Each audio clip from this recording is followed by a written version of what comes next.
जय हिंद दोस्तों। आज हम लोग SSC GD constable previous year paper 20 फरवरी को एग्ज़ाम हुआ था, जो शिफ्ट 2 में एग्ज़ाम हुआ था, दूसरे शिफ्ट में एग्ज़ाम हुआ था एसएससी जीडी कांस्टेबल का। उसका आज हम लोग सॉल्यूशन करेंगे। जो जो क्वेश्चन पूछे गए थे उसका हर एक क्वेश्चन का बारीकी से सॉल्यूशन करेंगे। और आपको किसी भी क्वेश्चन में अगर डाउट हो तो आप कमेंट में मैसेज कर सकते हैं। हम लोग आपका कमेंट पढ़ेंगे और हर एक क्वेश्चन का जवाब दिया जाएगा। आपको समझ में आ जाए यहाँ तक आपको बताने की कोशिश की जाएगी हमारी तरफ से, हमारी टीम की तरफ से। ये देखिए एसएससी जीडी कांस्टेबल में एसएससी जीडी कांस्टेबल का जो एग्ज़ाम हुआ था 20 फरवरी 2024 को। एग्ज़ाम टाइम था सेकेंड शिफ्ट का 11:30 से 12:30 के बीच में। उसमें उसका ये प्रीवियस पेपर है।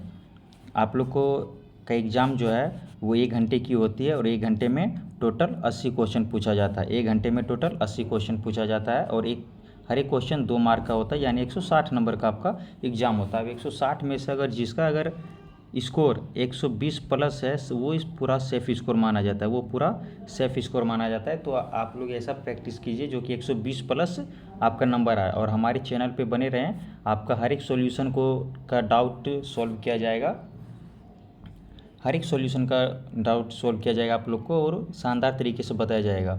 जहाँ समझ में ना आए वहाँ आप तुरंत कमेंट कर सकते हैं, आपको तुरंत ही बताया जाएगा। तो देखते हैं कि अपना पहला क्वेश्चन है। पहला क्वेश्चन जैसे दिया हुआ है रीजनिंग है। आपका 20 रीजनिंग रहता है। आप लोग को मैं बता दूं 20 रीजनिंग रहता है, 20 जीके रहता है, 20 मैथ रहता है और 20 हिंदी रहता है। ये 20-20 क्वेश्चन रहता है। आप लोग को इतना मान के चलना चाहिए कि 20 रीजनिंग में आपको टोटल आना चाहिए 20, मैथ में भी आपका 20 आना चाहिए, जीके में आपका स्कोर 15 आना चाहिए और हिंदी में भी आपका लगभग स्कोर 17-18 आना चाहिए। इससे आपका आसानी से इतना आ जाएगा आप लोग का। क्योंकि मैं जब तैयारी किया था 2021 वाली जीडी में हमारा ऐसा ही सही हुआ था। उस टाइम 100 क्वेश्चन पूछा जाता था। तो आप बने रहें, आपको हर एक तरीके से बताया जाएगा। पहला क्वेश्चन है रीजनिंग का। जैसे निम्नलिखित विकल्पों में उस विकल्प का चयन कीजिए जो 5वें शब्द से ठीक उसी प्रकार संबंधित है जिस प्रकार चौथा शब्द तीसरे शब्द से संबंधित है और दूसरा शब्द पहले शब्द से संबंधित है। जैसे चींटी बाम्बी में रहती है, बत्तख कहाँ रहता है, तालाब में। तो घोड़ा कहाँ रहेगा, अस्तबल में। घोड़ा कहाँ रहेगा, अस्तबल में। इसका आंसर 2 सही आंसर है।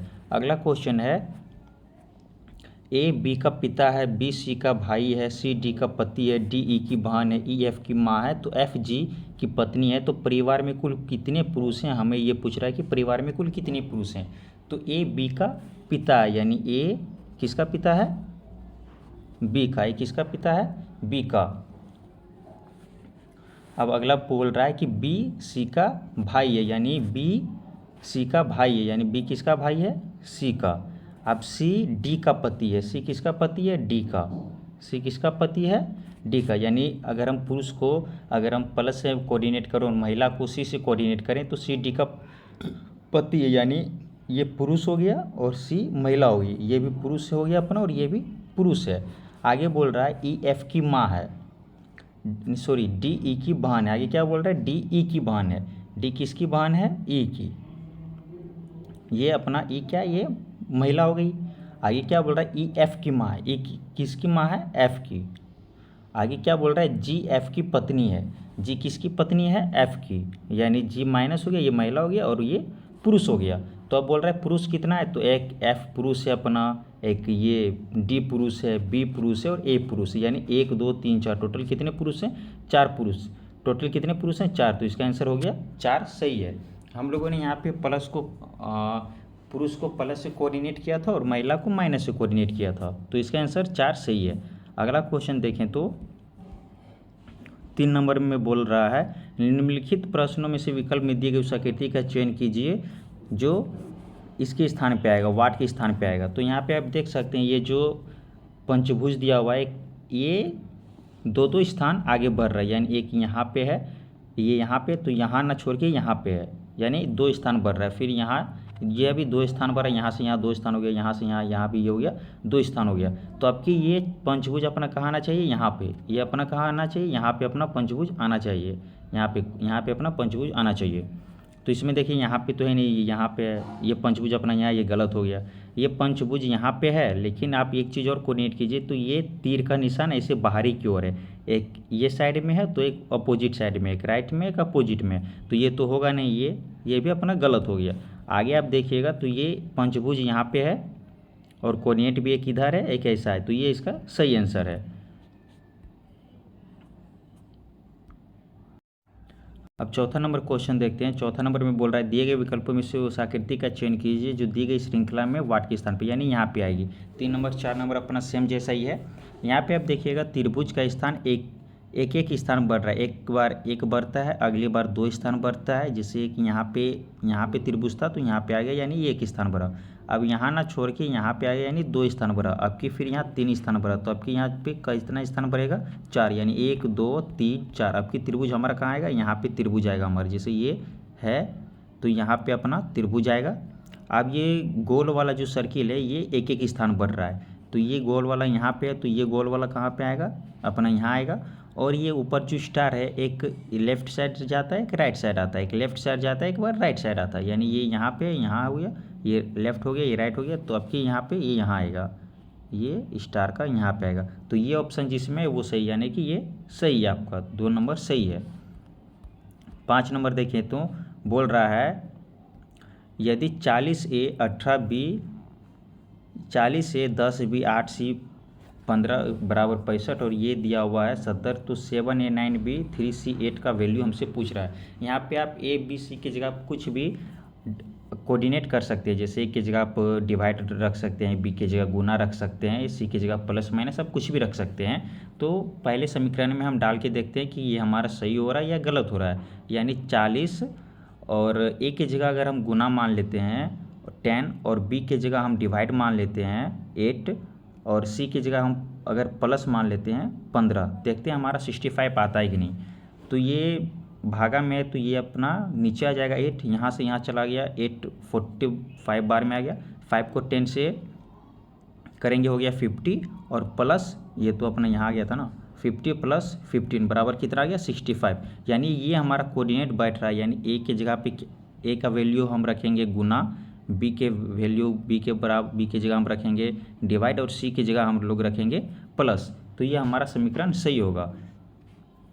तो हम लोग इसको बनाते हैं, कैसे बनाएंगे 7, हम लोग आपको फिर से बता दूं, ए की जगह रखना है इंटू बी की जगह रखना है भागा सी की जगह रखना है प्लस। तो 7 ए की जगह क्या रखेंगे गुना 9, बी की जगह क्या रखेंगे भागा 3 और सी की जगह क्या रखेंगे प्लस 8। तो जो भागा में रहता है वो नीचे आएगा, ये यहाँ से चला गया 3 टाइम में, 3 को 7 को 3 से मल्टीपल करेंगे 21 और प्लस 8, 21 और प्लस 8 कितना हो जाता है 29, यानी ये आपका आंसर सही है। अगला क्वेश्चन दिया हुआ है दिए गए शब्दों में से को उसी क्रम में व्यवस्थित कीजिए जिस क्रम में वे अंग्रेजी शब्दकोश में आते हैं। तो आप देखिएगा LET लेट, लेथेरेजी, लेटर, लेथल, लेस्ट, इसमें से आप देखिएगा LET सब में कॉमन है, पहले एस आता है या पहले टी आता है एबीसीडी में, पहले एस आता है तो पहले 5 नंबर हो जाएगा LES। फिर यहाँ पे आप देखिएगा LET, उसके बाद क्या आएगा LET ये आएगा, फिर H आता है, यहाँ H दिया हुआ है, यहाँ पे T है, यहाँ पे H है, तो पहले क्या आता है TH, पहले H आता है, H में भी पहले यहाँ H के बाद A है फिर A है, H में फिर उसके बाद यहाँ L है, यहाँ R है, तो पहले L आता है, ये पहले R आता है, पहले L आता है, फिर यहाँ 4 हो जाएगा, फिर 2 हो जाएगा, फिर 3 हो जाएगा, यानी ये आपका A आंसर सही है। अगला क्वेश्चन है 8 व्यक्ति रीना, कविता, रमन, उमेश, विकास, मोनिका और प्रिया एक वर्ग आकार में चारों इस प्रकार बैठे हैं कि 2 व्यक्ति, इसका आंसर आपका रीना होगा, ये सही आंसर है।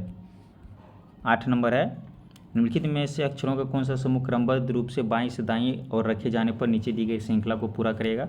यानी आप देखिएगा इसको आपको एक कोऑर्डिनेट में बनाना है, जैसे GHIJ, ये कुछ हार्ड सवाल नहीं है, ये बहुत ही आसान है, इसको आपको एक कोऑर्डिनेट जैसा बनाना है और वही आपका रिपीट होते जाता है। जैसे GHIJ के आप यहाँ पे एक कोऑर्डिनेट बना सकते हैं GHIJ के, आप देखिएगा यही आपका बार बार रिपीट होगा GHIJ के, फिर देखिए G है उसके बाद डैश दिया हुआ है, यानी G के बाद देखिए ये डैश दिया हुआ है तो यहाँ पे क्या आ जाएगा H आ जाएगा, फिर IJ दिया हुआ है, फिर G के बाद फिर डैश दिया हुआ है, यानी फिर क्या आ जाएगा H आएगा, फिर IJ के J के बाद K के बाद क्या हुआ फिर डैश दिया हुआ, फिर यहाँ कहाँ से स्टार्ट होगा G से, फिर HIJ के, फिर GHIJ, फिर लास्ट में भी देखिए डैश दिया हुआ तो यहाँ पे क्या आएगा K आएगा, तो यानी HHG के ये आपका सही आंसर है। अगला क्वेश्चन देखिएगा 9 नंबर में, नीचे दी गई विकल्प आकृति में से उस आकृति का चयन कीजिए जिसमें प्रश्न आकृति छिपी निहित है, घूर्णन की अनुमति नहीं, यानी ये आपको देखना है कि ये किस में है। तो ये आप यहाँ पे कोऑर्डिनेट कर सकते हैं, ये यहाँ पे देखिए आपका आ रहा है ना, ये आपको ये देखना है कि ऐसा चित्र आपको किस में दिखेगा। तो ये देखिए यहाँ पे दिख रहा है, तो ये इसका आंसर सही है। 10 नंबर में आप देखिएगा, निम्नलिखित में दी गई श्रृंखला में से लुप्त संख्या का चयन कीजिए, यानी 2693 दिया हुआ, 891 है, फिर 297, फिर 99 है, फिर ये है। आपको यहाँ पे वाट के स्थान पे क्या है, आप एक तरीका से देखिएगा तो सब ये एक दूसरे के 3 इंटू मल्टीपल है। कितना का है, 3 इंटू। आप अगर 99 को 3 से मल्टीपल कीजिएगा तो 297 आएगा, 297 को 3 से मल्टीपल कीजिएगा तो क्या आएगा, 891 आएगा, 891 को 3 से मल्टीपल कीजिएगा तो ये आएगा। तो उसी तरह 11 को फिर 3 से मल्टीपल करेंगे तो अपना क्या आएगा, 33। तो ये इसका 33 आंसर, एक 3 का मल्टीपल है। आगे का क्वेश्चन देखिएगा, निम्नलिखित प्रश्न में से कुछ कथन और उस कथन के आधार पर कुछ निष्कर्ष दिया हुआ, कथन और निष्कर्ष का दिया हुआ क्वेश्चन है। यहाँ पे दिया हुआ है कुछ HR है, यानी ये H है, ठीक है, कुछ HR है, यानी कुछ H अपना क्या है, R है। चलिए ठीक है। आगे बोल रहा है कोई PH नहीं है, कोई P, ये अपना P हो गया, कोई PH नहीं, यानी P का ऐसे कोई मतलब नहीं है। क्वेश्चन ये हमारा क्या बोल रहा है निष्कर्ष में, कुछ PH है, जब PH से कुछ, जब कुछ HP है ही नहीं तो कुछ है PH से कोई मतलब ही नहीं है, तो पहला निष्कर्ष गलत हो गया। दूसरा है कुछ RP नहीं है, तो कुछ RP नहीं है, R का P से तो मतलब है ही, P का से तो मतलब नहीं है, लेकिन R का P से तो है ही, तो ये दूसरा सही हो गया। तो इसका आप देखिएगा केवल निष्कर्ष 2 सही है, ये सब सही है। अगला क्वेश्चन है, एक निश्चित कुट भाषा में टू वर्ड को ये लिखा जाता है, वांटेड को ये 213957 लिखा जाता है, उसी तरह वायरेंट को क्या लिखा जाएगा। आप यहाँ देखिएगा WA दिया हुआ है, तो WA की जगह क्या लिखा है, 21, तो यहाँ भी क्या है WA, तो पहले अपना क्या हो जाएगा 21 हो जाएगा। फिर ये क्या है RR का वैल्यू क्या दिया हुआ है, यहाँ R है, R का जगह क्या लिखा हुआ है 4, R की जगह, ये R की जगह क्या लिखा हुआ है, R की जगह 4 दिया हुआ है, तो यहाँ क्या होगा 4 हो जाएगा। फिर A की जगह क्या लिखा हुआ है, A की जगह 1 लिखा हुआ है। उसके बाद फिर क्या है N की जगह क्या लिखा हुआ है, N की जगह 9 लिखा हुआ है, N की जगह 3 लिखा हुआ है, और T की जगह क्या लिखा हुआ है 9, T की जगह क्या लिखा हुआ है 9, तो ये आपका आंसर सही हो गया। अगला क्वेश्चन है, 5 सहकर्मी जोई, एरन, बेन, क्लोई और डेनियल एक वृत्ताकार मेज के केंद्र की ओर मुख करके बैठे हैं। जोई एरन की ठीक बाईं ओर बैठी है, क्लोई जोन के बगल में बैठी है, तो डेनियल एरन के ठीक दाईं ओर बैठा है, जो कि जोई के ठीक बाईं ओर कौन बैठा है, ये बैठी है। तो आप पहले देख सकते हैं, एक वृत्ताकार मेज है, 5 मित्र हैं, कहीं भी आप इसको बैठा सकते हैं। अब बोल रहा है जोई एरन के ठीक बाईं ओर बैठी है, यानी जोई एरन के ठीक बाईं ओर बैठी है। अब बोल रहा है क्लोई जोई के बगल में बैठी है, क्लोई जोई के बगल में बैठा है, यानी ये यहाँ पे आ गया आपका हो गया क्लोई जोई के बगल में बैठी है। डेनियल एरन के ठीक दाईं ओर बैठा है, डेनियल एरन के ठीक, यानी कि एरियन के दाईं ओर यहाँ पे कौन है, डेनियल है।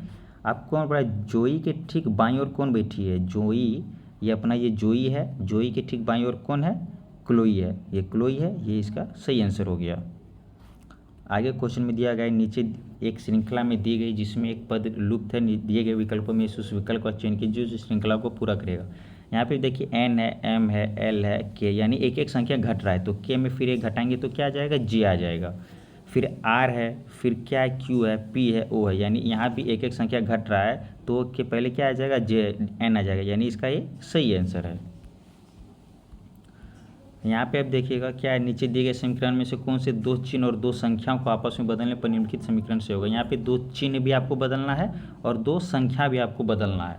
तो आप देखिएगा आपका ये क्वेश्चन दिया हुआ, इसमें से आप अगर चेंज कीजिएगा तो आप अगर ये इस वैल्यू को अगर आप पुट करते हैं, जैसे 8 है, भागा की जगह क्या रखना है, गुना, और 8 की जगह क्या लिखना है, 8 है, पहले 8 की जगह क्या लिखना है 9, 8 और 9 को आपस में बदलना है, तो 8 की जगह 9 और 9 की जगह 8, और गुना की जगह भागा और भागा की जगह गुना, तो डिवाइड की जगह आपको क्या लिखना है, गुना लिखना है, और 4 की जगह तो 4 ही होगा, और गुना है, गुना की जगह क्या आपको क्या लिखना है, डिवाइड लिखना है, और 6 है तो 6 का 6 होगा, प्लस 3 माइनस 9 की जगह क्या लिखना है, 8 लिखना है। आप अगर देखिएगा ये तो अपना नीचे चला जाएगा, ये अपना डिवाइड में नीचे चला जाएगा, ये ख़त्म हो गया आपका।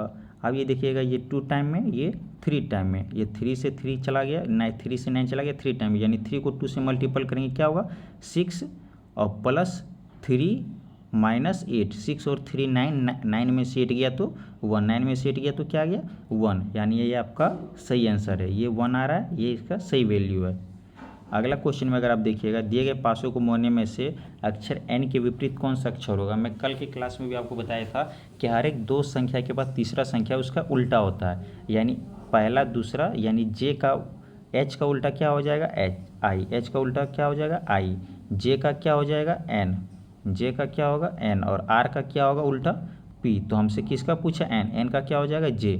इसमें क्वेश्चन में बहुत आसान है, एक दूसरा संख्या हुआ तीसरा संख्या इसका प्रत्येक उल्टा होता है। तो इसमें देखिए ये पहला हो गया, ये दूसरा हो गया, ये तीसरा हो गया, तो h का i हो गया, j का n हो गया, r का p हो गया, यानी n का उल्टा क्या है j। 18 नंबर में दिया हुआ एक निश्चित कोड भाषा में TDG को 1680 लिखा जाता है और BHI को 432 लिखा जाता है, उसी कोड भाषा में किसी को क्या लिखा जाएगा तो 495 लिखा जाएगा, ये इसका करेक्ट आंसर है। अगला क्वेश्चन है, लिखित विकल्पों में से उस विकल्प का चयन कीजिए जो 5वें अक्षर समूह से ठीक उसी प्रकार संबंधित है जिस प्रकार चौथा अक्षर तीसरे अक्षर समूह से संबंधित है। इसमें आप देखिएगा टी को क्या लिखा है, टी किसके किसके बीच में, एस और यू के बीच में, यहाँ पे पीछे साइड से लिखा है। ई किसके बीच में है, डी और एफ के बीच में, और ए किसके बीच में, जेड और बी के बीच में है। उसी तरह एस किसके बीच में, आर और टी के बीच में, यानी पहला संख्या को लास्ट में लिख रहा है और यानी उल्टा तरीके से लिखा जा रहा है, यानी आर है पहले, आर को इधर आप लिखिएगा तो आर किसके किसके बीच में है, आर है क्यू और एस के बीच में, क्यू और एस के बीच में आ रहा है। फिर आई किसके किसके बीच में है, आई किसके किसके बीच में है, एच और जे के बीच में है। फिर ओ किसके बीच में है, एन और पी के बीच में, यानी आप देखिएगा NPHJQS, ये आपका सही आंसर है 18 का बी। अगला क्वेश्चन आप देखिएगा 19 नंबर में, इसमें आप देखिएगा ये दिए गए श्रृंखला को लुप्त संख्या का चयन करने के लिए हमें बोल रहा है। तो 0 से 1 यहाँ 1 भरा है, फिर 1 से 5 4 भरा है, 4 से 14 यहाँ पे आपका कितना भरा है 9, फिर 14 से 30 कितना भरा है 16, यानी आप देखिएगा तो पहला 1 का स्क्वायर भरा है, फिर 2 का स्क्वायर भरा है, फिर 3 का स्क्वायर भरा है, फिर 4 का स्क्वायर भरा है, आपकी कितना का स्क्वायर भरेगा 5 का स्क्वायर भरेगा। तो 5 का स्क्वायर कितना होता है 25, 25 और 30 कितना होता है 55, यानी ये आपका सही आंसर है।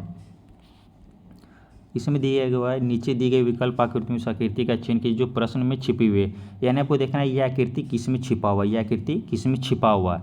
तो आपको देखने को मिलेगा ये 3 नंबर में आपका छिपा हुआ है, यानी इसका 20 का सी हो जाएगा। रीजनिंग आपका खत्म हो गया है, रीजनिंग का खत्म हो गया, अब आगे जीके स्टेट है। रीजनिंग में आपका 20 में से आपको इतना मान के चलना है कि 18 या 19 आपको सही करना ही करना है। रीजनिंग इतना आपको रीजनिंग और मैथ में ही आपका रिजल्ट बनता है। ये रीजनिंग और मैथ को आप पूरा तरीका से पढ़ने की कोशिश कीजिए, स्ट्रॉन्ग बनाइए। जहाँ समझ में आता है वो आप मेरे से कमेंट में पूछ सकते हैं, आपको हर एक सवाल का सॉल्यूशन दिया जाएगा।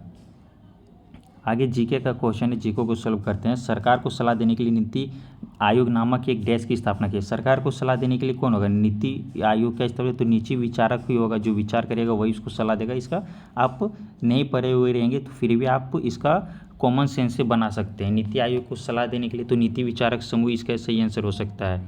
अगला क्वेश्चन है, संगीत नाट्य अकादमी संगीत नृत्य और नाटक के लिए भारत की राष्ट्रीय अकादमी है। इसे 1952 में तत्कालीन डैश भारत की सरकार के प्रस्ताव द्वारा बनाया गया था, जिसे पहले अध्यक्ष PV राजमन्नार थे। शिक्षा मंत्रालय इसका सही आंसर होगा। 3 नंबर में क्वेश्चन दिया हुआ है, जून 2023 में डैश ने महिला उद्यमियों को सशक्त बनाने के लिए डे नुलम के साथ साझेदारी की थी, तो UNDP इसका सही आंसर होगा। 4 नंबर है, भारत में अनुच्छेद 333 के उपबंध के अधीन रहते हुए प्रत्येक राज्य की विधानसभा डैश के अनधिक सदस्यों से मिलकर बनेगी, तो 500, इसका आंसर 500 होगा। 5 नंबर में, हर वर्ष अगस्त के दूसरे शनिवार को अलापुझा के पास आयोजित की जाने वाली नेहरू ट्रॉफी प्रतियोगिता श्रेणी में सबसे अधिक प्रतिस्पर्धा और लोकप्रिय है, तो इसका नौकादौड़ आंसर होगा। नौकादौड़ आपको कॉमेंट में बताना है कि नौकादौड़ किस राज्य का खेल है, नौकादौड़ किस राज्य का खेल है, नौकादौड़ किस राज्य में मनाया जाता है, ये आपको बताना है कमेंट में। निम्नलिखित में से किस शब्द का संबंध क्रिकेट से नहीं है। ईगल और बास्केट, इनकी कौन सा क्रिकेट से नहीं है, तो ईगल भी क्रिकेट से नहीं है और बास्केट भी क्रिकेट से नहीं है, यानी ये इसका सही हो जाएगा एक और दोनों। ध्वनि की प्रबलता इकाई में मापी जाती है, तो डेसिबल में। ध्वनि की किस में मापी जाती है, डेसिबल में। ये बहुत इंपॉर्टेंट क्वेश्चन है, वीवीआई क्वेश्चन है, ये आपको ध्यान देना है। ध्वनि की प्रबलता किस में मापी जाती है, तो डेसिबल में। अगला क्वेश्चन है, सुप्रीम कोर्ट के किस पूर्व न्यायाधीश को आंध्र प्रदेश के राज्यपाल के रूप में नियुक्त किया गया है, तो एस अब्दुल नज़ीर। एस अब्दुल नज़ीर इसका सही आंसर हो जाएगा, एस अब्दुल नज़ीर। अगला क्वेश्चन है, जनगणना 2011 के अनुसार निम्नलिखित में से किस राज्य में महिला साक्षरता दर सबसे अधिक है, केरल में। केरल में महिला साक्षरता दर सबसे अधिक है। आपको देखेगा, पूछेगा महिला नहीं पुरुष नहीं, डायरेक्ट पूछेगा साक्षरता की दर किस में अधिक है, तो वो भी केरल आंसर आपका हो जाएगा। अमृतसर की संधि किस वर्ष हस्ताक्षर हुए थे, अमृतसर की संधि 1809 में, इसका आंसर सही होगा, 1809 में हस्ताक्षर हुए थे अमृतसर की संधि। अगला क्वेश्चन, भारत सरकार द्वारा आयोजित सामाजिक, आर्थिक और जाति जनगणना 2011 में अभावों को मापने के लिए निम्नलिखित में से कौन सा एक मानदंड नहीं है, तो ऐसे परिवार जिनमें 15 से 59 वर्ष की आयु कोई वयस्क महिला नहीं है, ये इसका सही आंसर हो जाएगा। 12 नंबर में, संविधान सभा ने डैश को भारत के संविधान को अपनाया। संविधान सभा ने 26 नवंबर 1949 को अपनाया था, लेकिन लागू कब हुआ था, 26 जनवरी 1950। 26 जनवरी 1950 को लागू हुआ था, अपनाया था 26 नवंबर 1949 को। पन्नालाल घोष निम्नलिखित में से किस वाद्य यंत्र से संबंधित है, तो बांसुरी से। पन्नालाल घोष किससे संबंधित है, तो बांसुरी से। अगला क्वेश्चन, भारत में कि निम्नलिखित में से किस राज्य में बोनालू पर्व मनाया जाता है, तो तेनालू। बोनालू पर्व मनाया जाता है, बोनालू पर्व किस राज्य में मनाया जाता है, तेलंगाना में। अगर आपको सभी पर्व का लिस्ट चाहिए, अगर आपको भारत में कितने पर्व मनाने चाहिए, सभी पर्व का अगर आपको लिस्ट चाहिए, तो आप कमेंट कीजिएगा, आपको सेंड कर दिया जाएगा, आपको पीडीएफ सेंड कर दिया जाएगा सभी पर्व का लिस्ट। आप जिसको जिसको भी चाहिए वो कमेंट करेंगे, और उसका सभी पर्व का, इंडिया में जितना भी पर्व मनाया जाता है उसका पीडीएफ सेंड कर दिया जाएगा। अगला क्वेश्चन है, भारतीय खिलाड़ी लिएंडर पेस कौन से खेल से संबंधित है, लॉन टेनिस। लॉन टेनिस से संबंधित है, भारतीय खिलाड़ी लिएंडर पेस लॉन टेनिस से संबंधित है। 16 नंबर है, स्वतंत्रता के बाद भारत के प्रथम प्रधानमंत्री जवाहरलाल नेहरू ने भाव डैश प्रभाव में 1951 में अपनी पहली पंचवर्षीय योजना लॉन्च की थी, तो समाजवादी। पहली पंचवर्षीय योजना चली थी 1951 से 56 तक, ये भी आपको याद रखना है। पहली पंचवर्षीय योजना चली थी 1951 से लेकर 56 तक, ये इसका समाजवादी सही आंसर होगा। निम्नलिखित में से उत्तर प्रदेश में इंडो फारसी नृत्य शैली का संबंध है कथक से। कथक नृत्य कहाँ का है, उत्तर प्रदेश का। कथक नृत्य कहाँ का है, उत्तर प्रदेश का। 18 नंबर में, निम्नलिखित में से कौन सा भारतीय रिजर्व बैंक का कार्य है, मुद्रा जारी करना, अखिल कर्जदाता। मुद्रा जारी करना भी आरबीआई का काम है, अखिल कर्जदाता भी आरबीआई का काम है, यानी इसका आंसर ये 3 नंबर से 1 और 2 दोनों। भारत के दूसरे chief of defence staff CDS के रूप में निम्नलिखित में से किसे नियुक्त किया गया है, lieutenant general Anil Chauhan. Lieutenant general Anil Chauhan. और पहले कौन थे, बिपिन रावत। पहले कौन थे, बिपिन रावत, ये आपको याद रखना है। पहले कौन थे, बिपिन रावत। भारत के पहले सीडीएस कौन थे, बिपिन रावत, और अभी कौन है, लेफ्टिनेंट जनरल अनिल चौहान। यह मोस्ट इंपॉर्टेंट क्वेश्चन है, ये आपको याद रखना ही रखना है। पहला तो रखना है ये बिपिन रावत और दूसरे अनिल चौहान। अगला क्वेश्चन है, प्रसिद्ध पुस्तक अर्थशास्त्र में बताती है कि मौर्य काल के दौरान उत्तर पश्चिम कंबलों और देश अपने सोने और कीमती पत्थरों के लिए महत्वपूर्ण है। दक्षिण भारत को सोने की खदान अभी भी कहा जाता है, उधर सोने की बहुत सारी कीमती पत्थरों के लिए महत्वपूर्ण है, तो दक्षिण भारत, ये इसका सही आंसर हो जाएगा। अगला क्वेश्चन मैथ है, 70 सेंटीमीटर आधार की त्रिज्या और 14 सेंटीमीटर ऊंचाई वाले बेलन का वक्र पृष्ठीय क्षेत्रफल क्या होगा, तो बेलन का वक्र पृष्ठीय क्षेत्रफल होता है, बेलन का वक्र पृष्ठीय क्षेत्रफल क्या होता है, 2πr/h। तो यहाँ पे वैल्यू पुट कीजिएगा, 2π की जगह 22 का पाई का वैल्यू होता है 22/7 और r का वैल्यू हो जाएगा 70 और ऊंचाई कितना, h का वैल्यू 14। इसको 7 से 14 चला गया 2 टाइम में, अगर आप मल्टीपल कीजिएगा 22 को 2 से तो होगा 44 इंटू 70 इंटू 2, इसको आप मल्टीपल कीजिएगा तो आपका आएगा 6160, इसका सही आंसर है। अगला क्वेश्चन है, PQR के बीच 8400 रुपये है, दोनों 2/3 अनुपात 3 अनुपात 1/3 के अनुपात में बांटा जाता है, आर का हिस्सा हमसे पूछ रहा है। ये क्वेश्चन कल भी ऐसा क्वेश्चन, अनुपात वाला क्वेश्चन हर एक एग्जाम में पूछता है जीडी कांस्टेबल में, ये मैं आपको कल के क्लास में भी बताया था। इसको बनाने का बहुत आसान है, 2/3 इंटू 3/1/3। इसको बनाने के लिए सबसे पहले आप इतनों का एल्सियम लीजिए, यहाँ पे 2 हो जाएगा, फिर यहाँ पे 9 हो जाएगा और यहाँ पे 1 हो जाएगा, तो आपको ऊपर वाला को सबको 8 कर देना है। तो 2 और 9 11 और 1 12 बराबर आपका कितना हो गया, 8400। यहाँ से आप करिएगा तो 7 टाइम में चला गया 700। आपका आर का हिस्सा पूछ रहा है, आर का कितना है 1, तो 7 को 1 से मल्टीपल कीजिएगा 700, तो आपका 700, ये आंसर आपका सही हो गया। अगला क्वेश्चन है 3 नंबर में, स्वप्निल 16 दिनों में एक सोफ़ा बना सकता है। रेवती के साथ मिलकर काम करते हुए वह 128/17 दिन में पूरा कर सकता है। यदि रेवती अकेले काम करती है तो काम पूरा होने में कितना? स्वप्निल 16 दिन में कर सकता है तो 1/16, ये 128/17 दिन में पूरा कर सकता है तो इसका काम करने का तरीका हो जाएगा 1/17/128। आप एलसीएम लीजिएगा कि यहाँ पे 128 हो जाएगा, यहाँ 16 हो जाएगा और यहाँ 17 हो जाएगा। यहाँ पे क्या हो जाएगा? 17। तो आप कीजिएगा तो यहाँ पे कितना आ रहा है? 1/128। यहाँ पे क्या आ रहा है? 1/128। सॉरी, यहाँ पे थोड़ा मिस्टेक हो गया है। यहाँ 16 को 128 से आप डिवाइड कीजिएगा तो यहाँ पे 7 हो जाएगा और यहाँ पे 17, यहाँ पे क्या हो जाएगा? 17 हो जाएगा। सॉरी, यहाँ 8 हो जाएगा तो यहाँ पे आ जाएगा 9/128। तो आप इसको यहाँ पे समय कार्य का उल्टा होता है, समय कार्य का उल्टा होता है तो यहाँ समय दिन पूछ रहा है तो 128/9, इसका आंसर ये सही हो जाएगा।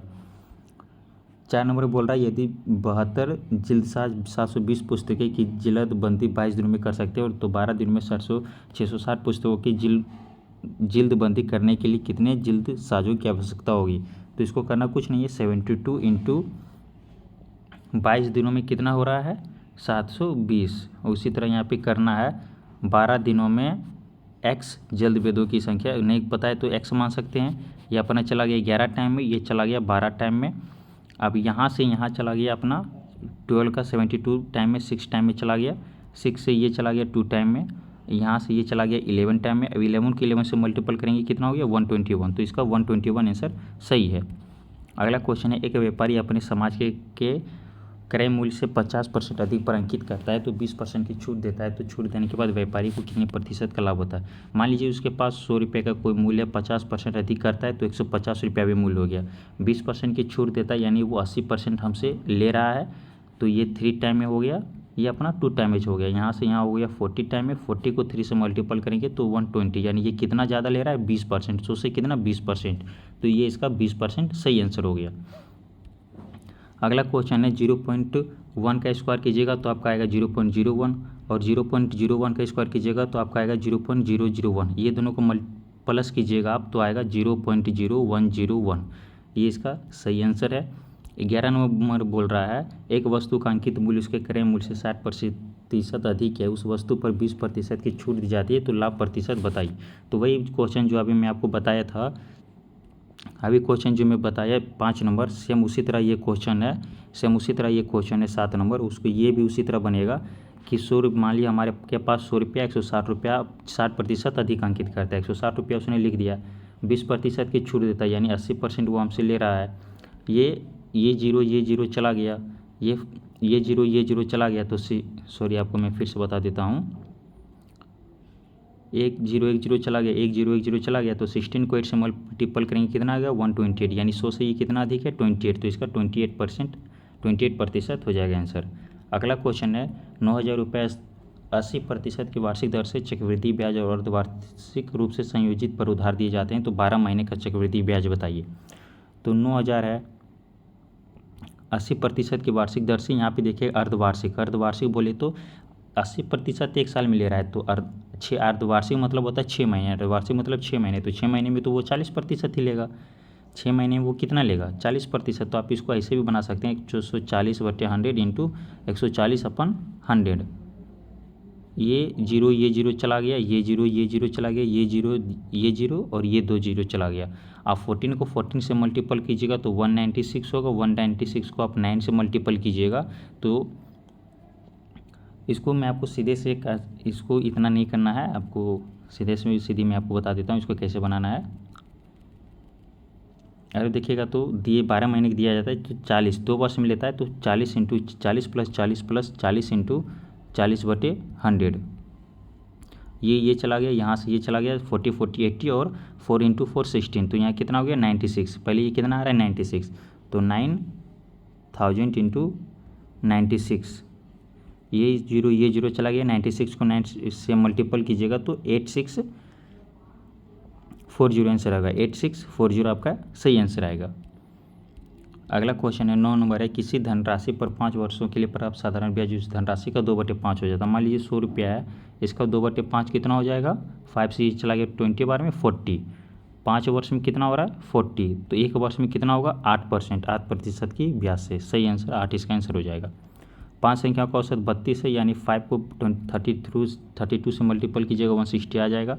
बोल रहा है एक संख्या हटा दी जाती है तो 28 हो जाता है, यानी एक संख्या हटा देगा तो 28 हो जाएगा। 4 × 28 कीजिएगा आप, जब 4 को 28 से मल्टीपल कीजिएगा तो आपको कितना हो जाएगा 122 आ जाएगा आपका। 122 को 160 से आप माइनस कीजिएगा तो क्या आ जाएगा 48, आपका क्या आ जाएगा 48 आंसर आपका सही आ जाएगा। 48 इसका आंसर सही है, सॉरी 112 आएगा, 112। अब यहाँ पे बोल रहा है प्रत्येक विद्यार्थियों की वह संख्या ज्ञात कीजिए जिनके बीच 1003 चॉकलेट और 2703 कैंडी इस प्रकार बांटी जाती है कि प्रत्येक विद्यार्थियों को प्रत्येक चॉकलेट और कैंडी समान संख्या मिली। इसको करना कुछ नहीं है, 1003 और 2703 का आप एचसीएफ लीजिएगा तो 17 आएगा। इसका एचसीएफ कितना आएगा 17। ये दोनों को क्या करना है एचसीएफ ले लेना है, क्योंकि एचसीएफ सब में कॉमन होता है, एचसीएफ सब में आता है, तो इसका 17 आंसर होगा। एक क्वेश्चन दिया हुआ है 3 नोटबुक और 6 पेन का मूल्य 3000 रुपये, यानी नोटबुक को हम x मान लेते हैं और पेन को y मान लेते हैं। कितना है 3000 रुपया। आगे बोल रहा है उतने पैसे में एक व्यक्ति एक नोटबुक यानी x नोटबुक को हम x मान रहे हैं और 12 पेन यानी 12y उतना ही मूल्य लगता है। इसको करना कुछ नहीं, यहाँ पे आप 3 से मल्टीपल कर दीजिएगा तो ये अपना 3x हो जाएगा, ये 36y हो जाएगा और ये 9 हो जाएगा, ये 9000 हो जाएगा। यानी ये यहाँ माइनस यहाँ माइनस यहाँ माइनस, यानी आप समीकरण से बनाए तो ये 2 कट गया तो ये 36 में से 6 गया, कितना हो गया 60y और यहाँ पे कितना हो गया 6000 हो गया।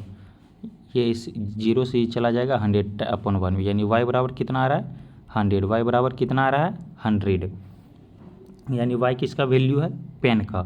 पेन का वैल्यू कितना आ गया आप यहाँ देखिएगा,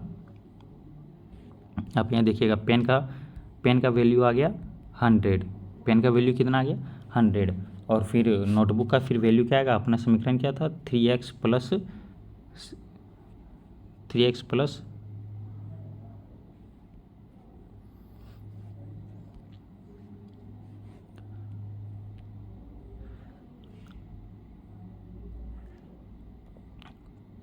प्लस 6y बराबर 3000।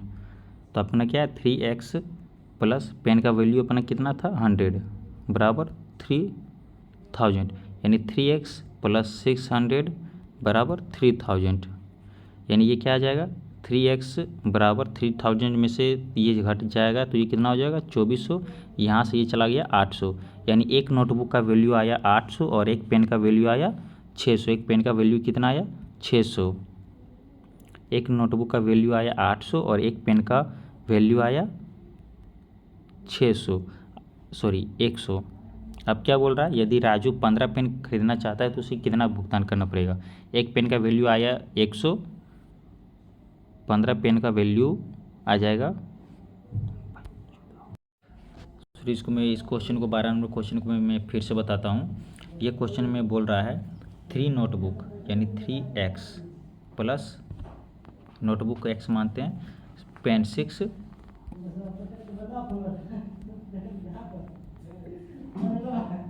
3x प्लस 6y बराबर 3000 और यहाँ पे क्या बोल रहा है एक व्यक्ति एक नोटबुक और 12 पेन यानी एक नोटबुक x प्लस 12y बराबर उतना ही उसे पैसा देना पड़ता है। यानी आप इसको मैं बराबर करने के लिए 3 से मल्टीपल करूँगा तो यहाँ 3x हो जाएगा, यहाँ 36y हो जाएगा और यहाँ पे 9000 हो जाएगा। ये चला गया, यहाँ पे कितना हो जाएगा 60y बराबर यहाँ पे अपना हो जाएगा 6000 हो जाएगा। यहाँ से ये चला गया, यहाँ से आ जाएगा 100, यानी y बराबर कितना आ गया अपना 100। तो एक नोटबुक और तो राजू 15 पेन खरीदना चाहता है तो उसे कितना भुगतान करना पड़ेगा।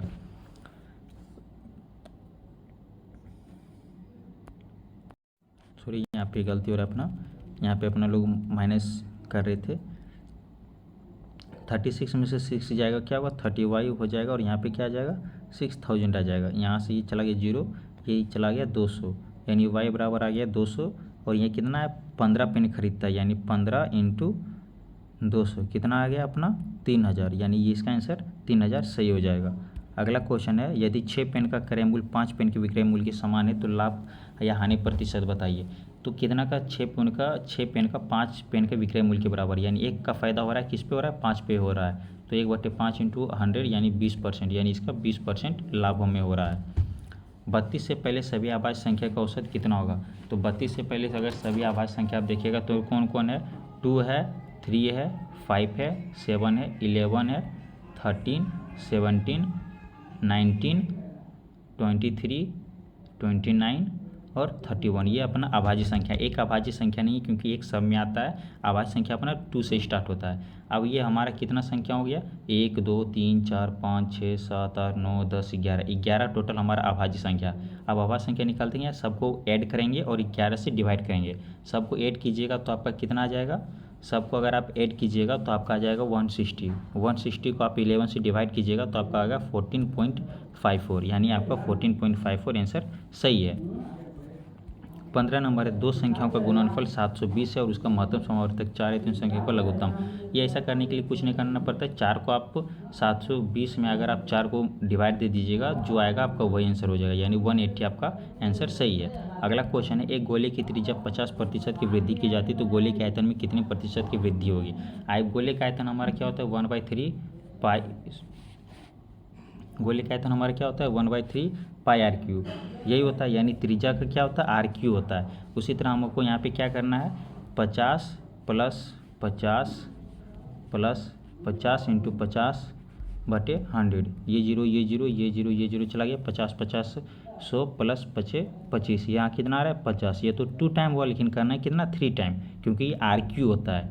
फिर 50 प्लस 125 इंटू 50/100, ये जीरो चला गया। अब यहाँ पे आप कीजिएगा, ये 5 टाइम में चला गया और ये 25 टाइम में और ये 2 टाइम में, यहाँ से ये चला गया 12.5।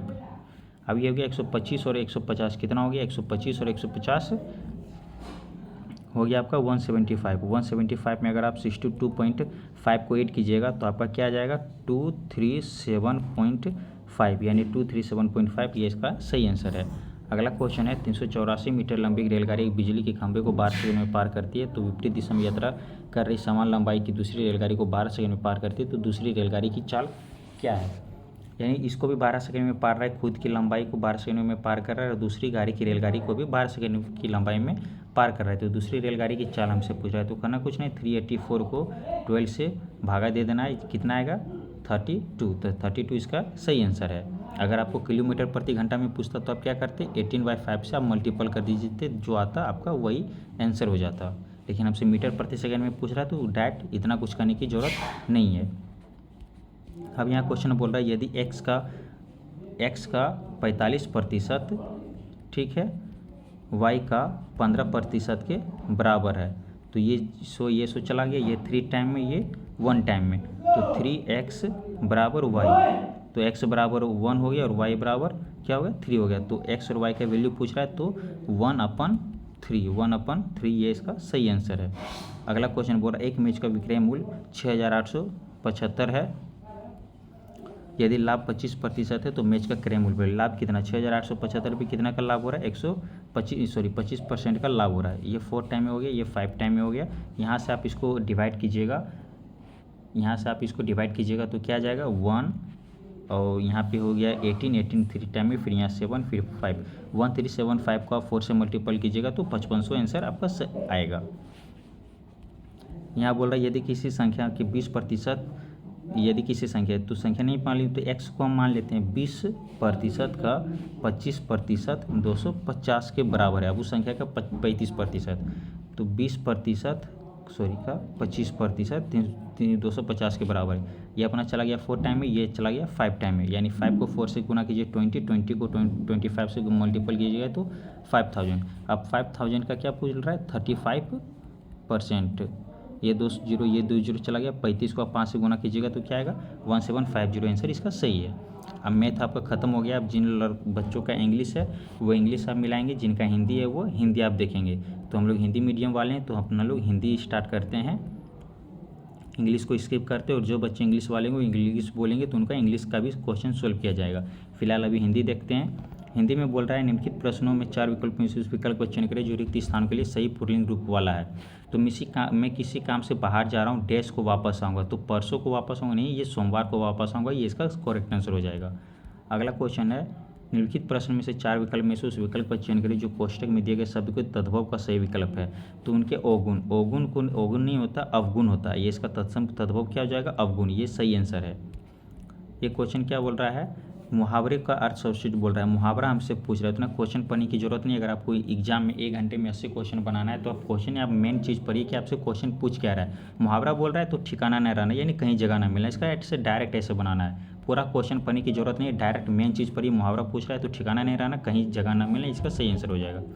आगे इसमें क्या बोल रहा है, रिक्त स्थान की पूर्ति कीजिए। यह योग से मनोरंजन से भी किया जा सकता है तथा भटकते मन को शांति भी प्रदान की जा सकती है, यानी योग से मनोरंजन भी किया जा सकता है और भटकते मन को शांति भी मिल सकता है योग के द्वारा, इसका सही आंसर है।